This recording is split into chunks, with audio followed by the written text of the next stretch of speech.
High Hopes is being put back in on request of Aaron. Yes. Well, at least the last 3 or 4 days I've been trying to push that back in and sort of having arguments. Why is it going back in? People are campaigning for it to be back. I'm not too sure about this. Fuck it. You know, can't make things happen, what's the point? It's going back in the vlog.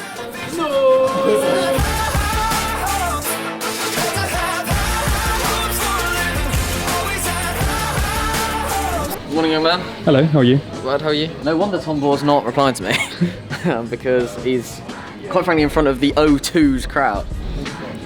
I couldn't tell you what he's talking about. He's talking about Facebook and everything that Facebook can do. Oh right, that's quite good, isn't it? Quite useful.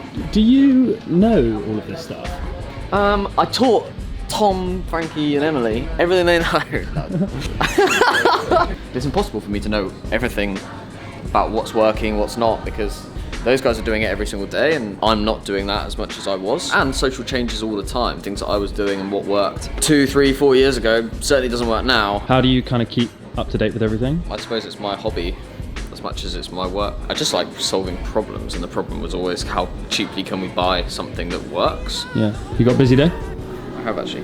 I'm going for lunch with Josh Zerkaa. Pop his YouTube channel down here, or maybe his Instagram here. And then I'm going for dinner with a competitor. I love this business and I love the grind of working out how to make things better. So if that's talking to competitors, then... If that's talking to competitors in an open way, like we've got nothing to hide. The whole reason we started this vlog is because we've got nothing to hide. I've never met him before, never talked to him before, so bit of a blind date. But I'm quite looking forward to it.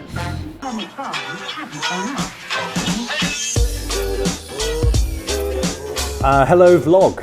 Sorry I've been away for the last couple of days. It's been one of those weeks, some weeks it's all exciting and fun and I'm doing all that stuff and it's great.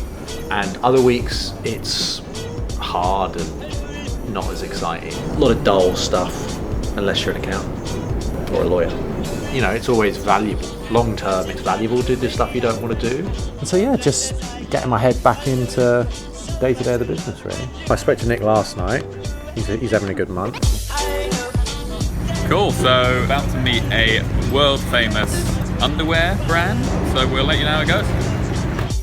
Okay, so we just come out of an intro meeting with a massive underwear brand. They're basically looking at different suppliers in the US market because they've done a lot of influencer work, but they know that they can take it to the next level, and they were recommended us by someone else. We still don't know who that is, so thank you, shout out to whoever that was. We have been hopefully invited to into an RFP process starting next month, which is the typical kind of process once you've had the intro meeting. They like your offering and then they build a kind of brief and go to market. So we will be ready for that when we get sent it. Yeah, Carolyn did a fantastic job. She's behind the camera. Thank you. She is coming to more of these kind of new business pitch meetings and developing very quickly. So well done. Off for lunch with Josh Zerkaa, as I mentioned earlier, because I know he watches the vlog, so interested to hear what he has to say about that. And Josh has been focusing on his own brand, ZRK Clothing, and the brand Sidemen over the last year or so, and really trying to further those two things, which is why I suppose we share quite a lot of commonalities, because I'm in the business side of YouTube and social media, and I think that's why we get along. Against lots of other YouTubers, he's significantly more business adept. And Stop building! I admire him for what he's achieved and what his plans are to continue to achieve those things. It's a strange story. It's super long, but the short version is I used to play competitive gaming, like early days esports. Call of Duty. And FIFA. There was a website called Game Battles, and the issue with the whole website, the whole floor in it, was you had to prove you won. So you'd play like 10 people, and of the 10, 9 of them would dispute the win. So then I was like, screw this. I looked into some like ways you could prove it. Started recording my screen, and then I just started like cutting down clips and showing them to my friends as well. Some of my friends went, oh, that's cool, and we'd always sit there and just play and record. And eventually I just started doing like, oh, here's me hitting a clatter on Call of Duty, episode 1. I started doing episodic content, so just like gave it that, and then from that point onwards, it started growing in views. Call of Duty Black Ops 1 or something, and we played it literally non-stop. When there was like an achievement you have to get. It was like an Easter egg. Posted that and it got 500,000 views.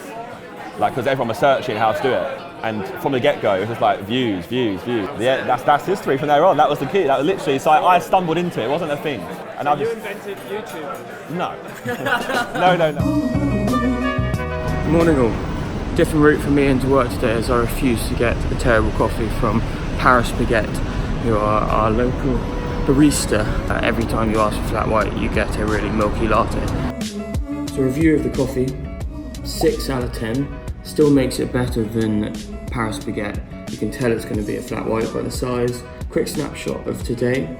The team and I are finishing off on a couple of proposals, and we're starting a big proposal, an RFP from a hotel brand. What's exciting about that is that within the first 5 weeks here, we've been pulled from a list of influencer agencies to work on this project, so it shows that we're doing something right early doors. And then we're waiting to hear back from a couple of prospective clients who we pitched yesterday, who have all got quite tight turnarounds. A regular theme out here that people want to test you, but they want to test you quickly. Luckily, our quickest campaign we've ever turned around is in 3 or 4 hours back in the UK, so we've got good case studies for that. Just come back from a really interesting meeting with a bloke that was brought in by one of the largest platforms in the world to act almost like a management consultant for their senior team on the growth in the APAC region. He came over to Singapore about 7 years ago on a similar path to me, where his agency initially sent him out to go and start up their APAC offering, and he was talking about similar sort of teething problems to what I'm facing. Getting into the agencies is a good way in to deal with the briefs that they're getting, but also it's a quicker win if you go in via the brands. So yeah, really good meeting, and it was nice to chat to someone that's done a similar sort of thing to me. So that was good. I've come back and spoken to the team about the learnings from speaking to him, which is really going to help shape our campaigns going forward. A little bit of insider knowledge. Appreciate all the love and support you give to these vlogs. We do them every single day and we never hide from the cameras. Thank you so much again. Like, comment and subscribe below, and we'll see you next time.